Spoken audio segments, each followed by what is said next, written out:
लाल किला तशद्दुद मामले में मुदाखलत करने से और इस पर आर्जियों पर समाअत करने से पूरी तरीके से इनकार कर दिया है, जिसकी तफसील कुछ देर पहले हम आपको फराहम कर रहे थे। फिलहाल आगे बढ़ लेते हैं, इस वक्त की बड़ी खबर का रुख कर लेते हैं जो कि उत्तर प्रदेश के इलाहाबाद से आ रही है। संगम किनारे माघ मेले में भयानक आतिशज़दगी हुई है। पीएसी का आरजी कैंप जलकर राख हो गया है। मौके पर फायर ब्रिगेड की कई गाड़ियां आग पर काबू पाने में मसरूफ हैं। किसी जानी नुकसान की अभी तक कोई इत्तला नहीं है।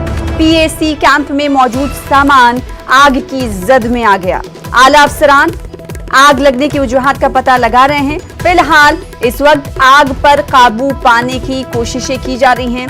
कहा जा रहा है कि शॉर्ट सर्किट से आग लगी होगी।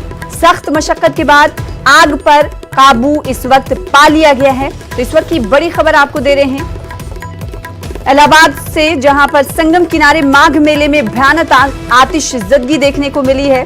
भारी मशक्कत के बाद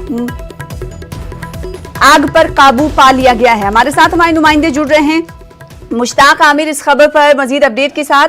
मुश्ताक, कहा जा रहा है कि आग पर काबू पा लिया गया है। आग लगने की वजूहात क्या शॉर्ट सर्किट ही बताई जा रही है या फिर कुछ और? किसी जानी नुकसान की इत्तला तो नहीं?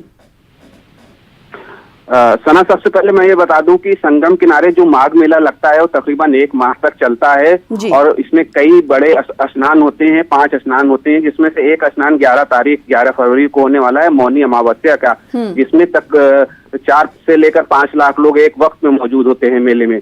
तो ऐसे में जो सिक्योरिटी के जो बंदोबस्त होते हैं बहुत चाको चौबंद और बहुत चुस्त दुरुस्त होते हैं। तो पीएसी कैंप लगाया गया था खास तौर से वहां पर मेले की सुरक्षा के लिए और इसको सिक्योरिटी के लिए, और आधा दर्जन तकरीबन पीएसी कैंप आग की जद में आए हैं। और पहले तो एक कैंप में आग लगी थी, इसको मामूली आग समझकर उसको बुझाने की कोशिश की गई, लेकिन चूंकि वो आरजी कैंप थे और देखते ही देखते तकरीबन आधा दर्जन कैंप जो है आग की जद में आ गए और वो कैंप पूरी तरह से राख हो गए।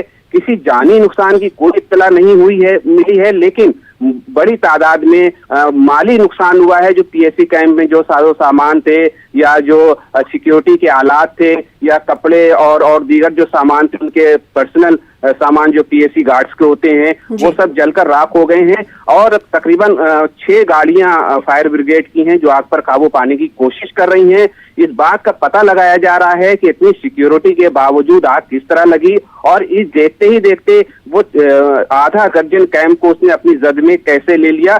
तो आला अफसरान इस बारे में पता लगाने की कोशिश कर रहे हैं कि आग किस तरह लगी है। फिलहाल आग पर तकरीबन काबू पाया जा चुका है, लेकिन एक भारी नुकसान हुआ है और साथ साथ में ये एक सवाल भी हुआ है कि इतनी सिक्योरिटी होने के बावजूद, एक तरह के सिक्योरिटी जोन में होने के बावजूद ये आग किस तरह लगी। तो ये आला अफसरान इस बात का पता बहरहाल ये जांच का मौजू है, लेकिन सवाल ये उठता है कि अभी कितना वक्त दरकार है मुकम्मल तौर पर आग पर काबू पाने में, और कितने बजे आग लगी और कितना वक्त अब तक सर्व किया जा चुका है आग को काबू में करने के लिए?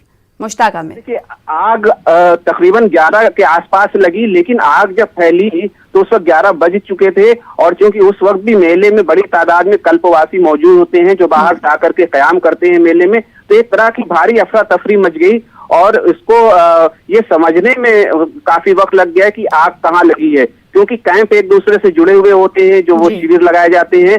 तो मौके पर फायर ब्रिगेड की गाड़ियां भी चूंकि मौजूद थी और उनके पहुंचने में कोई ताखीर नहीं हुई, लेकिन आग पर काबू पाने में काफी मशक्कत हुई है। अब हालात को नॉर्मल करने की कोशिश की जा रही है। जो मेले में श्रद्धालु आए हैं, जो जायरीन आए हैं या जो सयाह हैं, उनको इस बात को लेकर के उनको इत्मीनान दिलाया जा रहा है कि आग पे काबू पा लिया गया है और वो इत्मीनान से रहे, पुरसुकून रहे। तो फिलहाल आग पे काबू पा लिया गया है, लेकिन एक सवाल जरूर है कि इतने हाई सिक्योरिटी जोन में आग किस तरह लगी, इस बात का पता लगाने की कोशिश की जा रही है। बहरहाल जो अव्वलीन तरजीहात की बात करें तो अव्वलीन तरजीहात में ये शामिल है कि सबसे पहले इस आग को काबू पाया जाए, और इसी हवाले से देखा गया कि इक़दामात उठाते हुए देखे गए। कई फायर ब्रिगेड की गाड़ियां मौके पर ही मौजूद थी जिनकी मदद से आग पर काबू पा लिया गया है, लेकिन मुकम्मल तौर पर कहा जा रहा है कि अभी काबू नहीं पाया गया है। किसी तरह की जानी नुकसान की कोई इत्तला नहीं है। बेहद शुक्रिया हमारे साथ जुड़ने के लिए, इस हवाले से तफसीलात फराहम करने।